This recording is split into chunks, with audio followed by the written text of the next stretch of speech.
Hola, bienvenidos a un nuevo capítulo de su programa Despertando en Gracia, un regalo de Dios.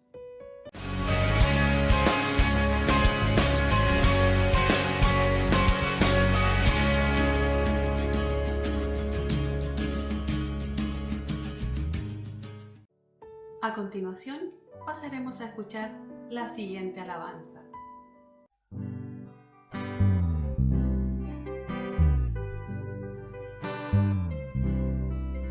Oh alma mía, ama a Jehová, porque a su imagen Él te creó, y por la sangre de Jesucristo te ha rescatado en su inmenso amor. Debes amarle, oh alma mía, eres la esposa de mi Señor, por eso entrégate sin más reserva, que sin reserva por ti se dio. Jamás olvides, oh alma mía, las maravillas de tu hacedor, que por su muerte te dio la vida y eternamente la salvación.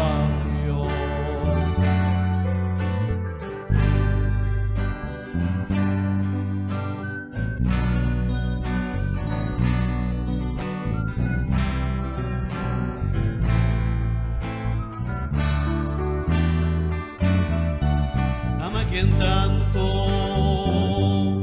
a ti te ha amado, piensa que nunca te olvidará. Busca quien siempre ansia encontrarte, bríndale honra, que Él te da paz. Debes amarle, oh alma mía, eres la esposa de mi Señor, por eso entrégate sin más reserva, que sin reserva por ti se dio.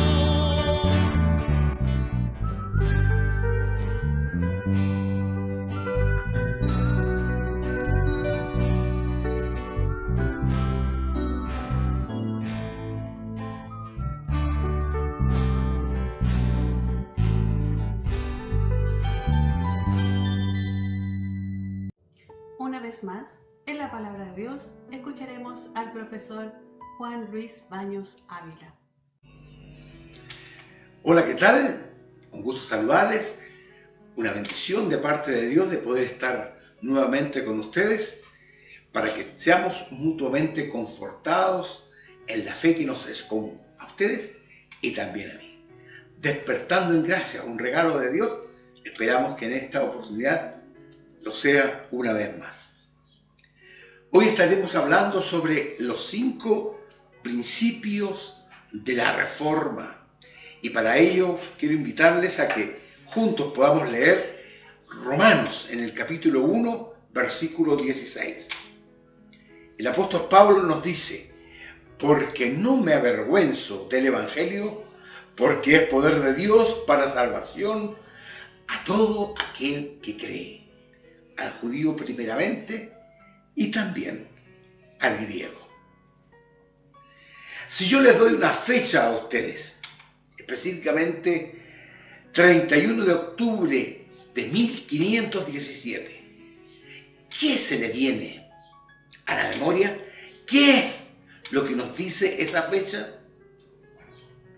Esta fecha apunta a un evento histórico muy importante, sobre todo para el protestantismo.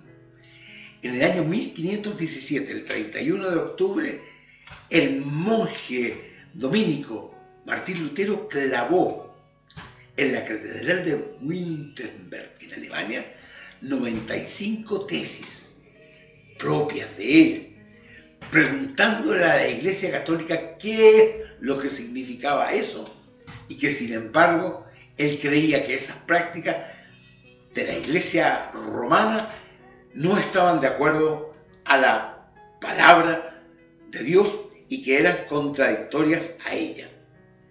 La historia recuerda ese día universalmente como el inicio de la Reforma protestante, la que, sin lugar a dudas, trajo posteriormente una separación del catolicismo, buscando el camino propio a través de las Escrituras. Las cosas no surgen al azar. Hay condicionantes históricas, en este caso teológicas, en este caso también que tienen que ver con la Iglesia, que de una u otra manera condicionan ciertos hechos históricos, ciertas circunstancias. La Reforma de Martín Lutero no aparece así de repente, sino que obedece a una realidad que vivía la Iglesia, que en ese tiempo era solo una, la Iglesia Católica Romana. Martín Lutero, siendo un cura de ella, de una u otra manera da a entender de que él ha encontrado, no tan solo en la teoría, sino que también en la práctica, cosas profundamente ajenas a la verdad de Dios. Él encuentra a una iglesia desviada de la verdad, a una iglesia deteriorada en su santidad, a una iglesia deteriorada en su autoridad. También encuentra a una iglesia deteriorada en su moralidad, en una práctica que se ha hecho muy peligrosa y muy fuera de las Escrituras, como lo era la venta de las indulgencias. Una iglesia desviada de la verdad apunta fundamentalmente a que la verdad, que era la verdad de Dios, la verdad de Cristo, esta iglesia se había desviado. Ya no era Jesús el centro de la actividad religiosa de la Iglesia Católica, sino que se había desviado a otras cosas, santos, reliquias, veneraciones, etcétera, etcétera, etcétera, que le habían hecho apartarse de la verdad. Era también una iglesia deteriorada en su santidad. La iglesia está llamada a ser santa. Los hombres, las mujeres de Dios, estamos llamados a ser santos. Y una de las cosas que como iglesia debemos preocuparnos es nuestra amistad con el mundo. No digo que nos alejemos del mundo, sino que no somos del mundo. Y esta iglesia era predominantemente una iglesia mundana. Participaba en guerra, participaba en política, participaba en discusiones, participaba en invasiones, etcétera, etcétera.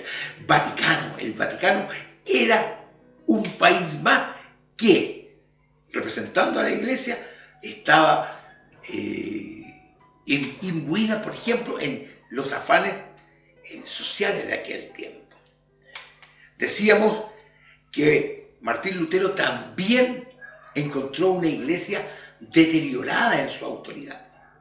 ¿Qué significa esto? Significa que usted ya deja de creerle a lo que ella decía.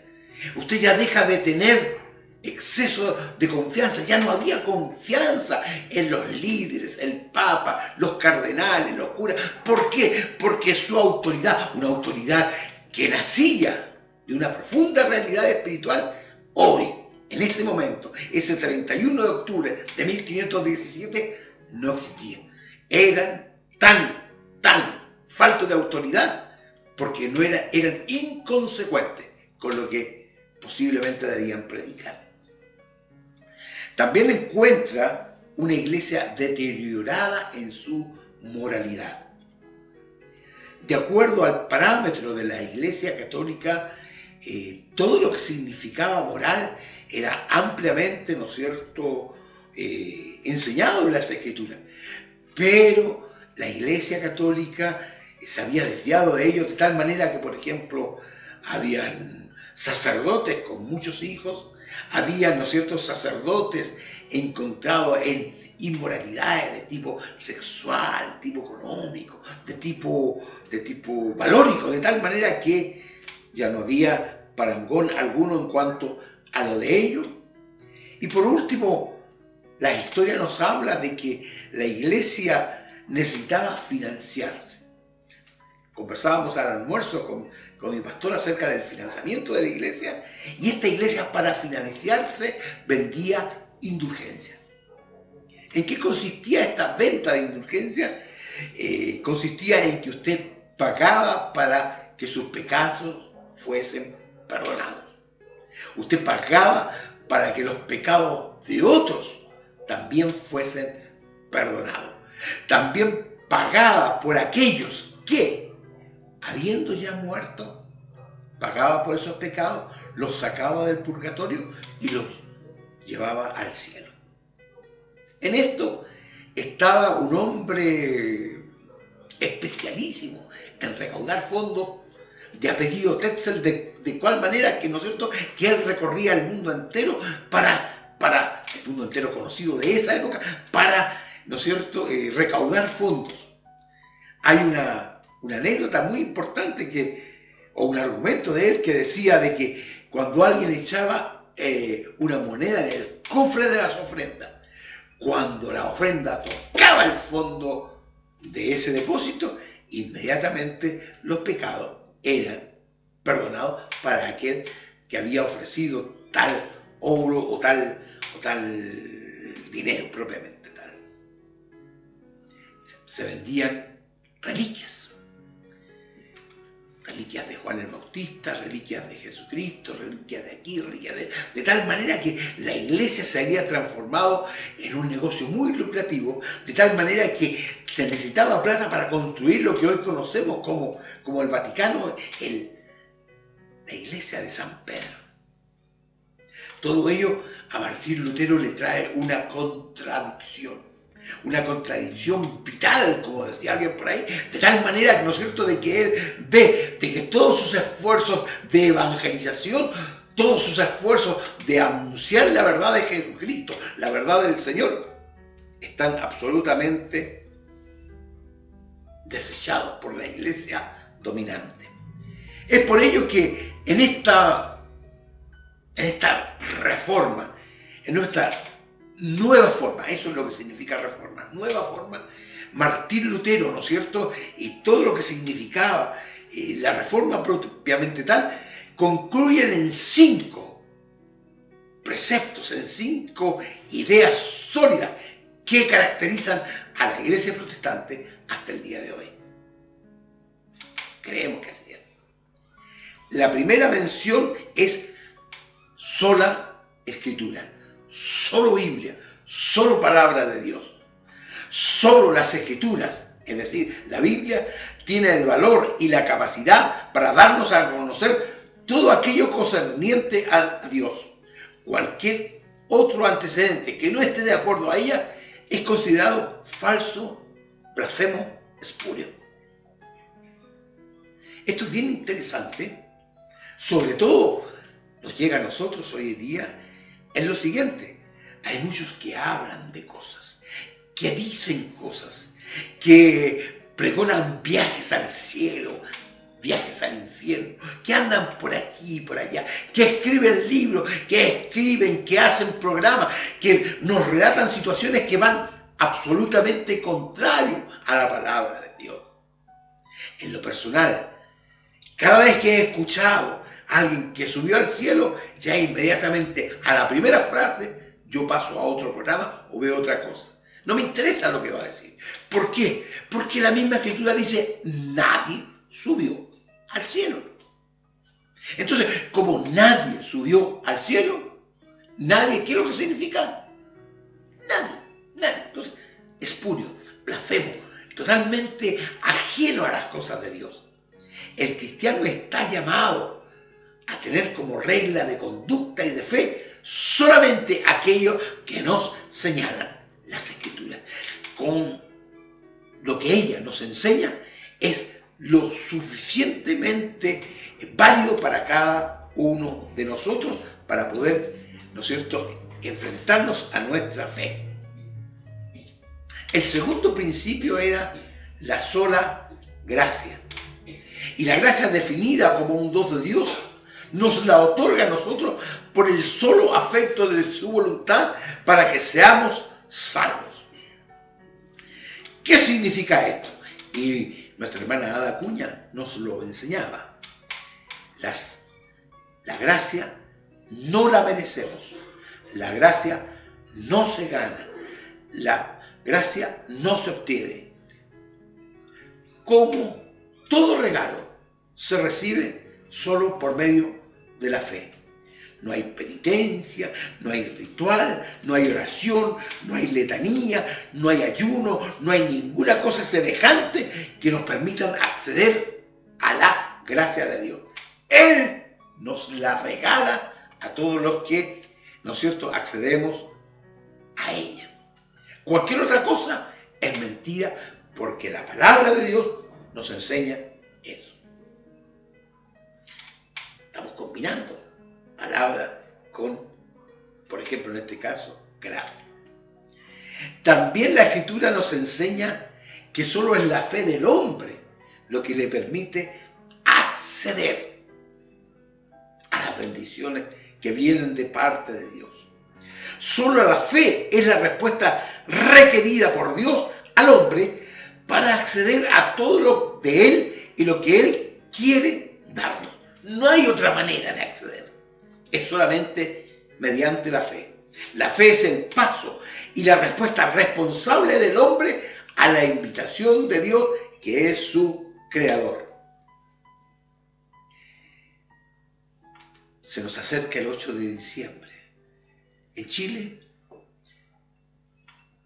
un evento de mucha manda a una virgen, un evento, ¿no es cierto?, de, entre comillas, muestras de fe, cierre de comillas, que no llevan a nada. ¿Por qué? Porque es solo la fe. Es decir, que no hay ninguna otra realidad sino solo la fe. No manda, no promesa, promesas que además no se cumplen. No ayuno, no reglamentos de hombre, no buenas obras o cosas semejantes nos permitirán acceder a cualquier cosa que viene de parte de Dios. Solo la fe. Es por fe y para fe, como nos lo señalan las Escrituras. Usted podrá preguntarme, ¿y las obras? ¿Qué son las obras? Las obras son el resultado lógico de la fe ya ejercida. No sirven ni para obtener salvación, como tampoco para mantenernos en ella. Nuestro esfuerzo es en la gracia. Lo dice el apóstol Pablo. Segunda de Timoteo 2:1. Tú pues, hijo mío, esfuérzate en la gracia que es en Cristo Jesús. Clarísimo. El cuarto precepto de la reforma tiene que ver con una enunciación. Solo Cristo. Juan, el apóstol Juan, en el capítulo 14, verso 6, nos dice, Jesús les dijo, yo soy el camino, y la verdad, y la vida. Nadie viene al Padre sino por mí. Primera de Timoteo 2:5, el apóstol Pablo, otro hombre de Dios, nos dice, porque hay un solo Dios y un solo mediador entre Dios y los hombres, Jesucristo, hombre. Yo no sé por qué, no tan solo en los tiempos de Lutero, sino que también en los tiempos de hoy hemos tratado de adornar a Cristo. Yo tengo un pastor muy preocupado de adornar la iglesia. Y está bien aquello. siempre está preocupado de pintar, de arreglar, de un foquito aquí, de un está allá. No le gusta ver las canoas, ¿no es cierto?, con estos fosforescentes medios quemados de repente. No, a él le gusta tenerlo todo muy impecable. Y claro, qué bueno. Pero él tiene perfecta claridad de que si nosotros nos reuniésemos en una choza, por así decirlo, sin ningún brillo, el Señor va a estar presente allí porque estamos nosotros, sus hijos, y porque donde 2 o 3 se reúnen en su nombre, Él está en medio de ellos. Entonces, no podemos pensar o adornar o pensar que adornando a Cristo, la cosa la hacemos más atractiva. Me gusta la música, no siendo músico, a mí me gusta la música. Y la música puede ser muy interesante, las alabanzas pueden ser muy hermosas, los cánticos pueden ser muy inspirados, pero ninguno de ellos nos ayuda en nuestra realidad con el Señor. Puede que nos estimule en un momento determinado, pero una ayuda para hacer más atractiva la fe, más atractivo el Evangelio, más atractivo a Cristo, no es así. Durante mucho tiempo, Jesucristo fue dibujado como un rubio de ojos verdes, 1,90 m, muy simpático y muy agradable. Y los antropólogos, los sociólogos, nos dijeron que si Cristo era el común del judío del siglo I, era un hombre no tan alto, nada de rubio y sobre todo más yéndose hacia lo moreno por el calor o el ambiente geográfico donde él se desarrolló. Un Cristo diferente. ¿Por qué en un tiempo fue rubiecito, de ojos verdes, con carita de angelito, etcétera, etcétera? Porque la idea de que Cristo es lindo lo llevaron también al arte, lo llevaron también, ¿no es cierto?, a los dibujos, a las estatuas, etcétera, etcétera, etcétera, olvidando algo que es fundamental, a él mismo.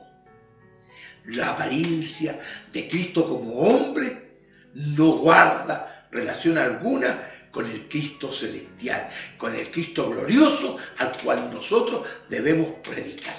En ese tiempo no eran las mandas, no eran las vírgenes, no era esto, no era de las letanías, no eran las procesiones, no era nada de eso que estaba en boga. Solamente Cristo y punto. Yo a veces soy muy lapidario con mis sentencias o con mi manera de decir las cosas. Comúnmente digo, mire, si un mensaje no nos habla de Cristo, deséchelo. Porque Cristo es el centro de nuestra realidad. No estamos para escuchar cosas bonitas, o cosas hermosas, o cosas que nos convengan, o una teología de prosperidad que nos saque, ¿no es cierto?, de esta ansiedad de tener más y más, muy propio de la humanidad. No, Cristo es solo y solamente Él es suficiente para todo lo nuestro. En Él, dice el apóstol Pablo, estamos concretos. Las evidencias que apuntan a solo Cristo son numerosísimas en las Escrituras. Solo Él es el camino a Dios y solo Él es el mediador entre Dios y nosotros. No hay vírgenes, no hay ángeles, no hay animitas, no hay muertos, no hay vivos, no hay nada ni nadie. Todo se derrumba ante la presencia del Señor Jesucristo. Filipenses habla de que a Cristo se le dio un nombre que es sobre todo nombre, ante lo cual toda rodilla se doblará y toda lengua confesará a Jesucristo como Señor. Y ahí se realza el solo Cristo como uno de los principios gloriosos y majestuosos de la Reforma. El escritor a los Hebreos dice que Cristo es el autor y consumador de la fe.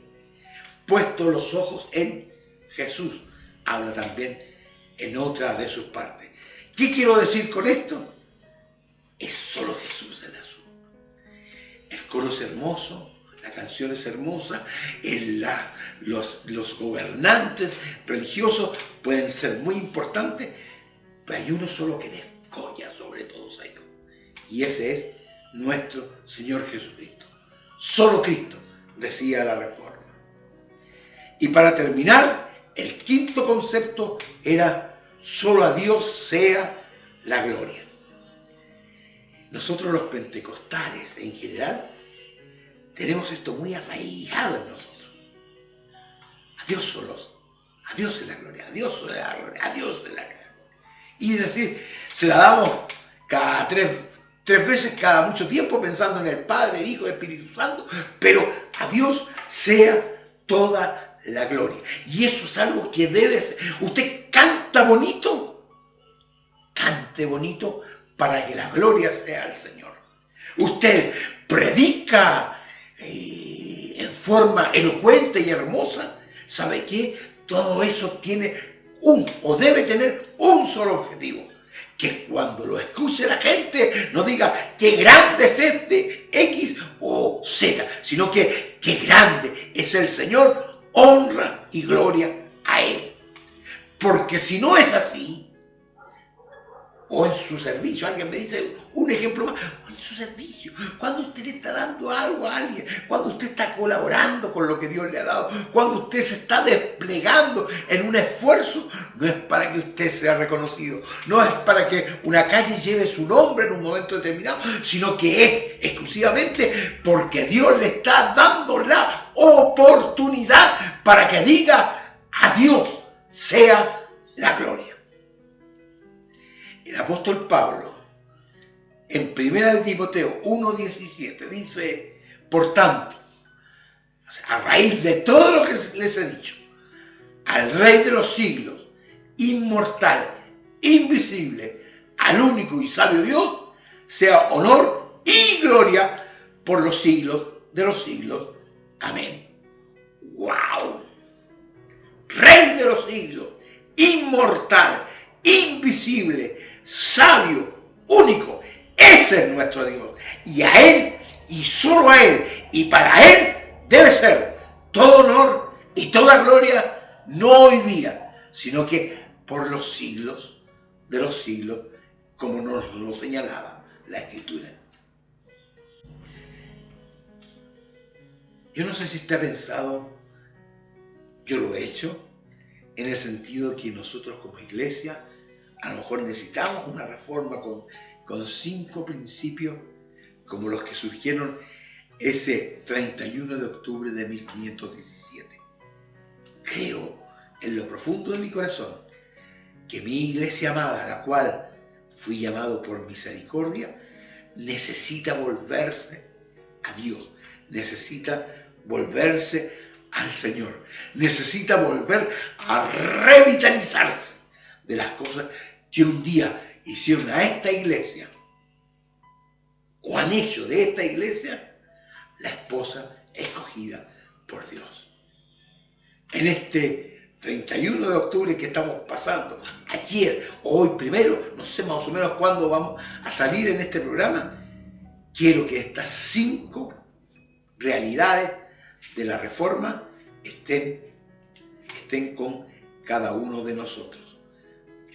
La vuelvo a repetir: sola Escritura, sola gracia, sola fe, solo Cristo, y a Dios sea la gloria, deben ser los paradigmas, deben ser los ejemplos de una iglesia que está en la verdad, que camina en la verdad y que va camino a la verdad definitiva, que es Cristo Jesús. Que Dios les bendiga.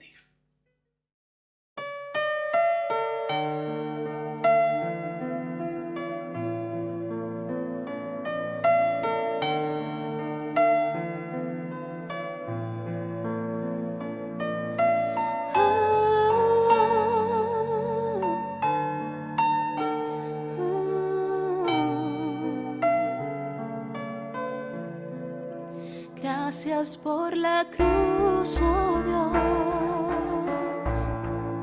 el precio que pagaste por mí, llevando mi pecado allí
Para finalizar, nuevamente agradecer su audiencia y recordarles que no deje de suscribirse a nuestro canal y compartir los videos. Los espero el próximo domingo en su programa Despertando en Gracia, un regalo de Dios. Que el Señor les bendiga.